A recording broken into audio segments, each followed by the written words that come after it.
Hi Aries, Trishna here. Welcome to your November 2019 love reading. So what I'm feeling for you is I feel like either your life is extremely busy and you're trying to fit your love life into your already busy life, or your love life itself is really jam-packed and really busy. And I feel like either way, you're enjoying this. You really like to be on the go, you like to be moving, you like to be productive, you like to be doing things.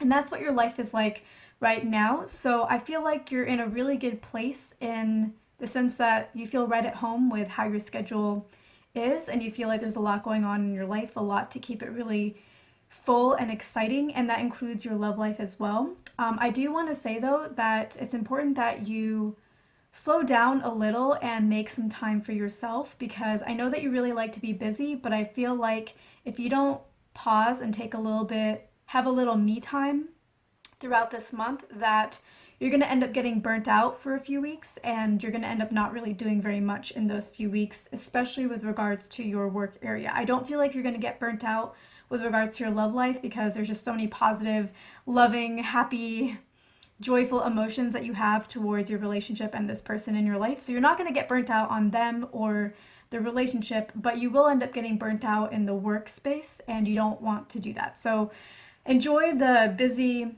month that you have right now and the busy calendar and doing a lot in your love life and a lot in your life, but make sure that you schedule in some me time, some downtime for yourself so that you can sustain this going forward.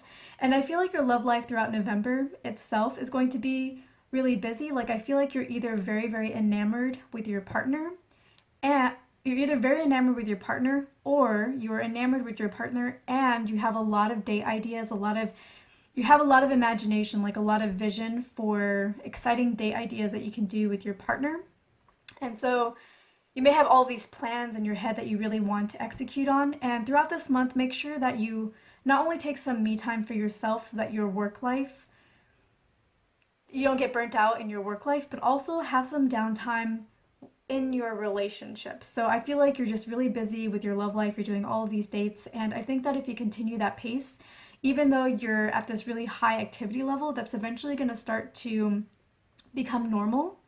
And it's not going to be as exciting to be doing all of these things anymore. And at some point, it may start to feel a little bit like work. Now, this is your relationship, this is your partner, and you love them. So it's never going to feel like work, but it might tread a little bit in that direction. And you don't really want that to happen. So make sure that in your time with your partner that you schedule in some downtime. Don't be going on some amazing date every single night that you're with this person, or every single day that you're with this person.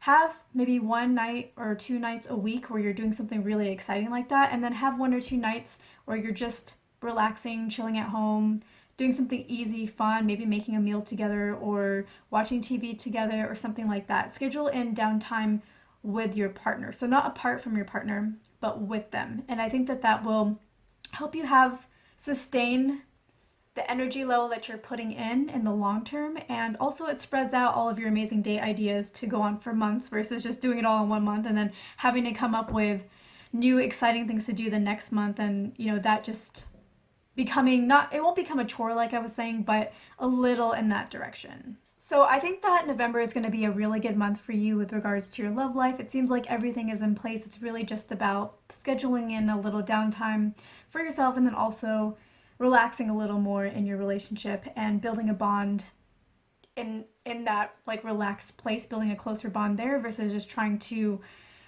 shower your partner with all these exciting dates. Really getting to know each other on that more comfortable day-to-day kind of level. Now, one thing that's coming up for you is, I know in the past we've talked about your partner before and how they have a little bit of shyness, maybe with regards to themselves, but also with regards to their friends and how you would take their friends. Like your partner was a little bit shyer or more reserved, and that's coming up a little bit for this month as well. So I feel like, again, your partner is a little bit more on the shy side, and I feel like they're starting to come out of that, but like starting to become a little bit more comfortable expressing who they are, but they still have a ways to go. Like they are really only just beginning on that journey. But I feel like you can really, really help them out with this. And so here's what you can do to really help your partner come out of their shell and become more expressive and more confident in who they are, and more expressive in the relationship as well, and like how they show their love. This is what you can do. So you can give them encouragement, but it has to be in a very specific way. So when somebody is really shy or maybe very insecure, it can be really hard for them to accept a compliment if it's very blatant or if it's too much. It might be normal, but it could seem over the top for them if you're just like, you're amazing for all these reasons. So for somebody who's shy or insecure, that might feel like too much and they won't be able to handle it. They'll either brush it off or they'll put themselves down, or they may feel good later on, but in the moment it can be a little startling for them or a little hard for them to accept about themselves, or they might get this like deer in the headlights kind of look or vibe or situation. So here's what you need to do. You need to be encouraging, but in a very, very subtle way. So just say things like offhandedly, like if they are talking about something that they want to achieve, but they're feeling really insecure, and you're both doing some kind of activity together, as you're doing the activity, don't even look at them and just say something like, oh yeah, but I know you can handle it because of this reason. And then just go about what you were doing before, just like this offhanded comment that they don't have to really respond to. Like it's not in their face, it's just something that you guys are doing, something like an activity, and all of a sudden you say this nice thing to them, and it like gets into their psyche. It's like you're embedding positive seeds into their psyche by very offhandedly or like very gently putting in positive encouragement for them that's based off of something that maybe you're talking about or something that you know that they're insecure about. So that's what I'm getting for you to really help your partner. I think that that will really, really go a long way. I feel like you have a lot of power to really help this person overcome some of their insecurities and their shyness. And this is a wonderful gift that you can give to your partner. And I think that you would both feel amazing. I think you would feel even more amazing. And leading into the other thing that I feel like you really need to hear this month is you have a lot to offer other people. In general, like all across the spectrum, at work, you have a lot to offer in terms of your skills, your knowledge, being able to help others, being able to think strategically, being able to have a vision, being able to execute. You have it all. You have so much to offer. And you're so good at what you do. And also in your love life, you have a lot to offer another person as a partner. And this is like a way for you to do that, but I also feel like just even aside from that, you just need to know that you have a lot to offer, because I don't think that you truly know that or understand that. I think that intellectually you know that, like you tell yourself like I have a lot to give people, I have a lot to offer, but I think deep down you may not necessarily truly feel that way. It's more something that you say and that you sometimes say to convince yourself, but it's not something that you entirely believe to your core, but it is something that you should believe to your core. It is something that is coming through in this reading that you need to know is like you actually do have a lot to offer other people. And yeah, that's like a really wonderful thing. Like you are a gift to others.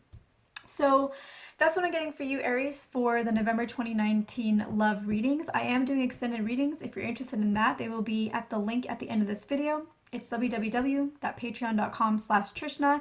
In that, we're going to go into more depth on the situation, any obstacles in the path of your relationship, any guidance you need to hear to overcome that.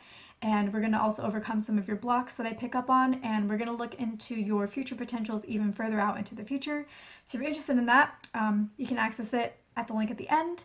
If not, thank you so much for watching. I hope I earned your like and your subscribe, and I will see you in my next video.